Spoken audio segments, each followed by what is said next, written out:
was going through my CV to see how I could buy myself credibility. What details could I give? So I failed at many things. I'm a failed academic. I failed project lead, and most recently failing as a product designer.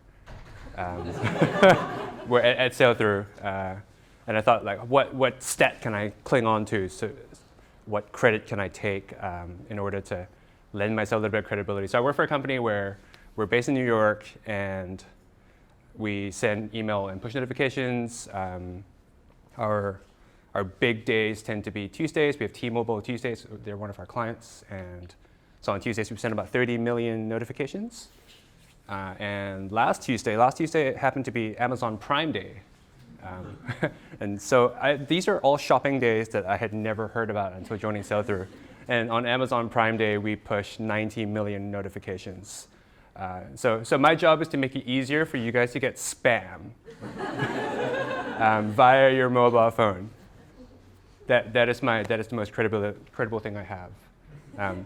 I was really lucky when I was at university. I felt a little more responsible things. I worked with energy data visualization. I worked with healthcare. We ran a research group around stroke rehabilitation, and now I'm here. So clearly a good arc. So the theme was, this is the end, and it's actually a really interesting theme, I thought, and that was kind of what really piqued my interest.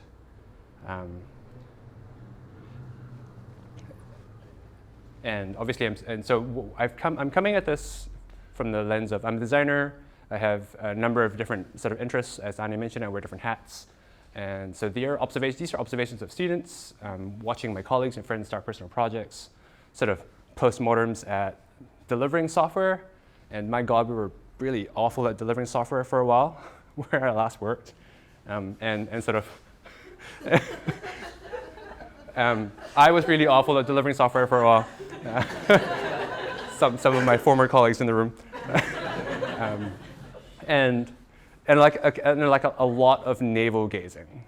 It was suggested that I was philosophical recently, and this is maybe more a sign of old age, or I think it's sort of popular to call it reflection. So, like, quick spoiler. The fact is, for creative people or in the creative process, there is no end. If you work for an agency, there's always the next client. If you are a student, there's always the next assignment. In fact, there are probably concurrent assignments. You have 3 at a time. If you work in product, you've probably been wrestled into an MVP by your product manager that's 14 features short, and you're like, okay, we have another cycle, hopefully, next sprint. And so it's a little bit of a cycle. And so the lens that we're going to think about today with the end is that it's going to be equal parts professional delivery, a little bit talking about your professional creative side, and sort of how do we do this relentless treading of water of sort of trying to keep abreast of this media that we have to consume. Like, how do we stay abreast of watching Game of Thrones and keep up with the coolest illustrators and the latest albums? And like, so there's no end. It's all part of a cycle. When Anya sort of invited me to do this, I was thinking a lot about my dad. Now my dad is as well and alive. I should have put a picture up, actually. We look remarkably alike. So he's a real hard case, and is probably more responsible for my demeanor than he realizes. And he's also a Buddhist, and he likes to remind me that Buddhism is an education, not a religion. What you're trying to do with Buddhism is to sort of not be reincarnated, if that makes sense. So in Buddhism, you get reincarnated because you don't learn the lessons that you were meant to while you were here, and so you are doomed to repeat your process or your cycle. So you come back. If you're lucky enough, you come back as a person. If not, you come back as an animal, and you learn something, and you come back. And you achieve this by being free of desire, which is a really tricky thing to articulate. Free of want. And that's quite a big picture. So maybe we should just focus on how do we let go of projects? Let's zoom in a little bit. So like, I'm going to give you a few suggestions on how to let go of projects. Like, how do you break free of the grind? So, first thing, we're going to start at the end. You've come to a point. So I encourage you that you've come here, you've finished something, to enjoy the moment. Document the outcome, take photos of what you need to do. This will come hand in handy. So if you can document something, have a presentation, have a little slideshow, have a couple of photos, it will remind you of this moment when you finish something. And there's a muscle memory to finishing a project. And I'll come back to this. So celebrate the milestone, celebrate this painting, celebrate this thing. And like, this thing is now finished, like it's done, or you've done enough, or you've had enough of it, and that's fine, or you're done. The biggest part of like letting this thing go now is the fact that you've done your best, hopefully, within the constraints that you've had. So this thing that you're trying to push out always sort of lives within like a balancing point between everything else that you have going on. And so feel free to just let it go. You've done something, just record it, and remember how this feels. Slow down to speed up at this point. If you work in software, this is the point where you stop and you promise your team, we'll do a retro. We'll take stock of how we felt throughout this process in 2 weeks. But because we have something else to deliver, we're going to keep running. And you never stop, you never learn.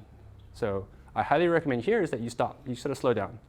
And then you sort of maybe reflect back the progress to your wider team. You've documented what you've done.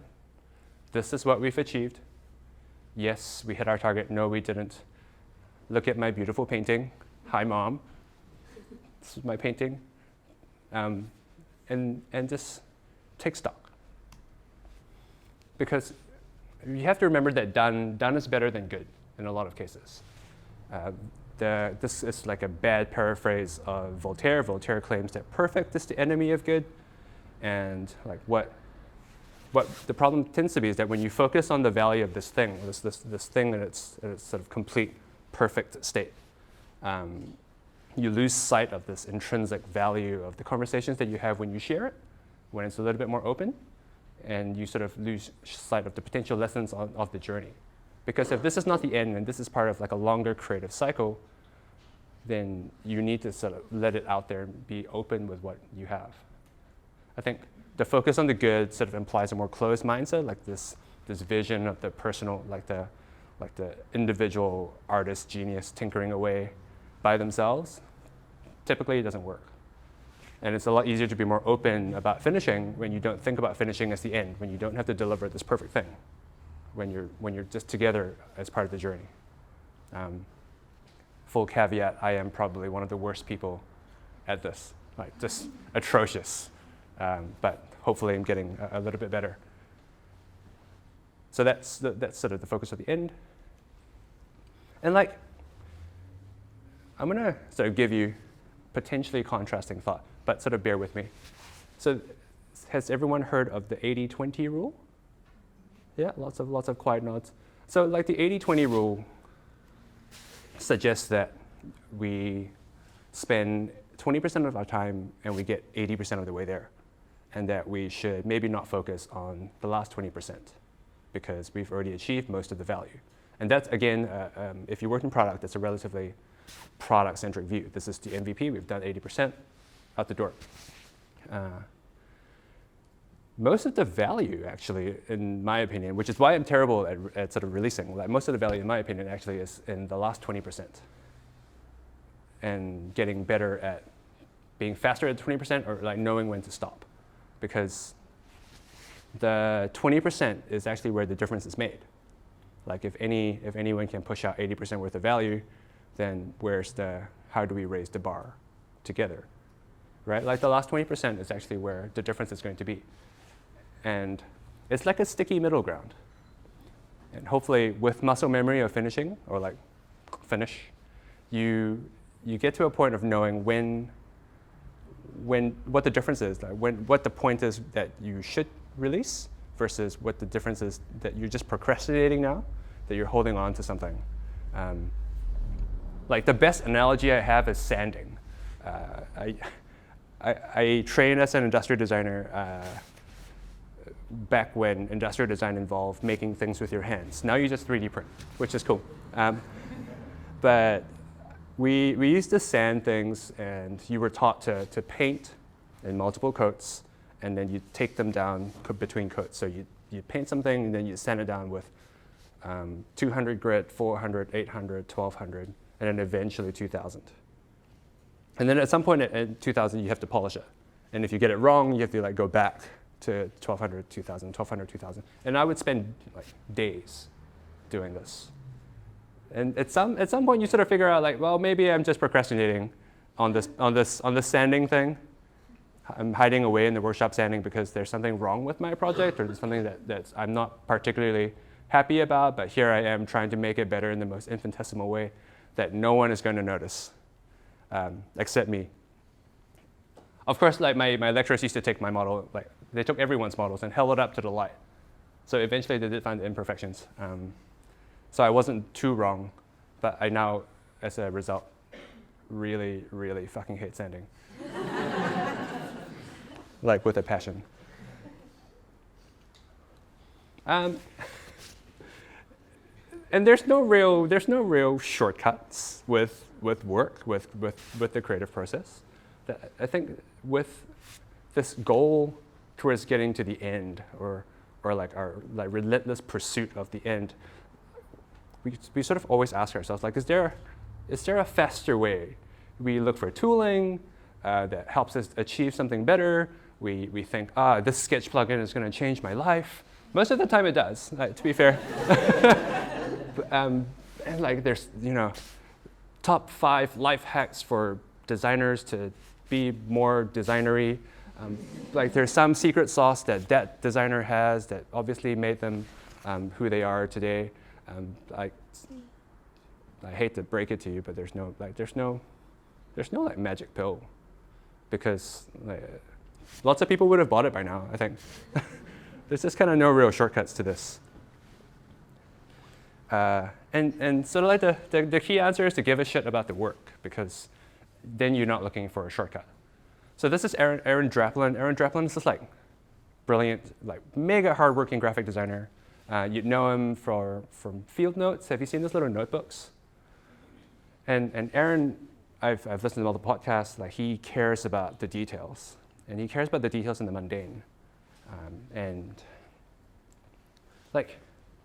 So this is Draplin Design Co's Twitter feed, and you kind of go this is some 40-year-old man talking about a record from the 90s, which is a pretty mundane, sort of really boring tweet. Well, whatever. No one cares about your opinion about music. But this is his 11,442nd tweet.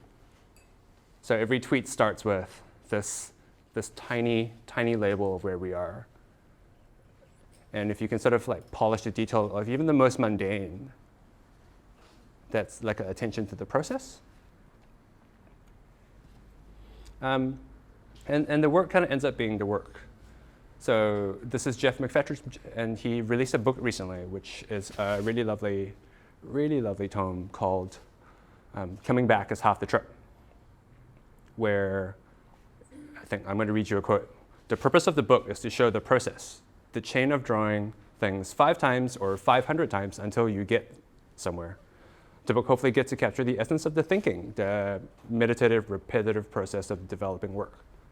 There's a certain familiarity in it, and there are a lot of mundane moments before an inventive moment appears. And so with the creative process, as you're sort of grinding towards the end, there are it's going to be just not very inspiring. If you were a designer, there's this sort of romance to being a creative person, that your life is all sparkles and glitter and bubbles of champagne. But the reality is it's probably more often just grinding at trying to get the right creative nugget out to the right point that you can share on your journey.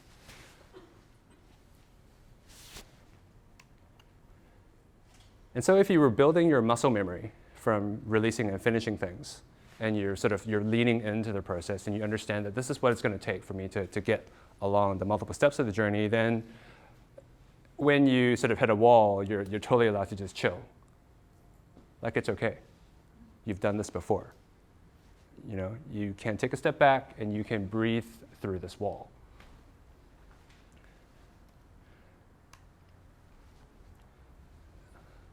This is Chantel Martin. She's coming to semi-permanent. Those of you who are going to semi-permanent, sorry, no UX NZ plug. Semi-permanent is this really cool sort of design conference. I think it's in Auckland, and she's the keynote speaker, one of the keynote speakers. But she's a really sort of honest artist. She's a visual artist, does large-scale installations, and her work sort of really questions, why are we doing what we're doing? Are you doing what you're doing? She has many variations, but are you you? Are you? So hopefully, if you're doing creative projects, number one, you're getting paid, and cash money is a wonderful motivator. Or are you doing something because you're comparing yourself to 44 other people doing 44 different things, and you just I want to be just like so and so.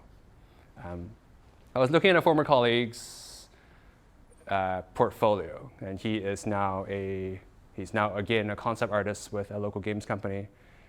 And I was just looking through his work, going, "Oh my God, he's an actual artist." I draw squares with a Sharpie on Post-its and scribble words. I am not an artist.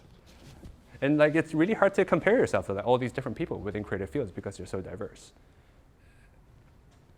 So try to sort of be a little bit more honest with yourself about why you started something.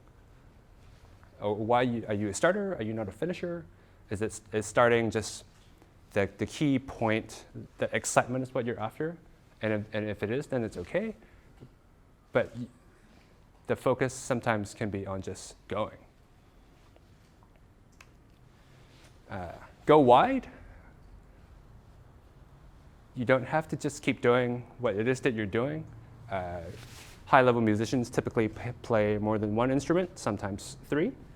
And there's a certain value to being a generalist designer or generalist creative person. They talk about T-shaped, or they talk about the broken comb, which generally just means that you should be better at more things than just one. What I'm sort of recommending is that you have more than one interest, so that if you went to a party, you're not like, "What do you do?" "I'm a designer." "What sort of designer?" "I'm an illustrator, and this is all I do. I go to work, I draw. I come home, I draw. When I'm not drawing, I'm thinking about drawing. When I'm not thinking about drawing, I'm reading about drawing. And if I'm not reading about drawing, I'm watching TV programs about drawing." You become just a very one-dimensional person. I think the problem with when you become a really one-dimensional person is you don't get to develop a palette, right? And so have more than one interest. I use this as a really thinly veiled excuse to drink wine and to eat copious amounts of food. But John Shook, who's a chef based out of LA, he tells everyone to go out and eat a lot. And it's important as a chef to develop a palate, to see what others are cooking. It develops your own sort of skill sets by looking at what sort of different chefs are doing. So when you do different things, you sort of develop a palate for what different things feel like. When I was training designers, particularly digital designers, you sort of get this feeling that when you only know one tool, when you have one golden hammer, every problem is solved the same way. And so at university, when you have students who are not necessarily exposed to working with your hands, for example, it's not a bad thing, but it's just a thing. When you don't have that exposure to different ways of solving a problem, if your only way of going forth is like, I'm an app developer, therefore I'm going to develop an app. That is my golden hammer. I like games, everything is going to be solved with a game. Golden hammer. It doesn't necessarily help you become a more creative problem solver. You're just a really good person wielding a hammer when sometimes what you need is a screwdriver. And you don't have to do any of your creative work alone. You can go to a cooking class with your partner. You can drag your best friend to one of those life drawing classes where you drink wine and giggle. You can go to a noisy punk gig with those kids at work that talk about going to gigs, because that's what kids do. You could start a project together with your friend. So the AR game, really, I don't think I would have finished the AR game if it was by myself. It's only this sort of remarkable pig-headedness so that Maurizio and I finally finished our game. We're starting a new one, and that's fine. Or you could teach a class together with a friend. You can con people into doing different things. Professionally, I highly recommend if you're starting a project and involves different people, start together. Get the other members of the team in the room and try to solve the problem together. Most things in life are better done with other people. And sort of finally, grant yourself permission to be an amateur at the start of something. It's okay to not know how, or to say, I don't know. The sort of French definition of amateur is lover of something. So you can come into a creative project as the lover of a thing. And you don't necessarily need financial motivation, or you don't necessarily need training. It's probably good that you can come into it with an open mind. And if you can't or won't grant yourself permission to be an amateur, I hereby grant to you all, I give you permission. I fully, if anyone asks, why are you doing this way, just go there was a guy that I went to see maybe 6 months ago, and he gave me permission. I don't remember his name anymore. But it's fine. I give you permission. I grant you permission to be an amateur at the start of your next creative project. Because a lot of the time, that's that fresh lens that you need to allow you to fall in love with the process. And there is no end. There is no end when you're getting better at the process and when you're getting better at letting go. So each end of a project is just this one stone that you're setting in front of yourself to get you to the next spot. And when you start well, and you start with intent, you tend to finish better down the line. Thanks for listening.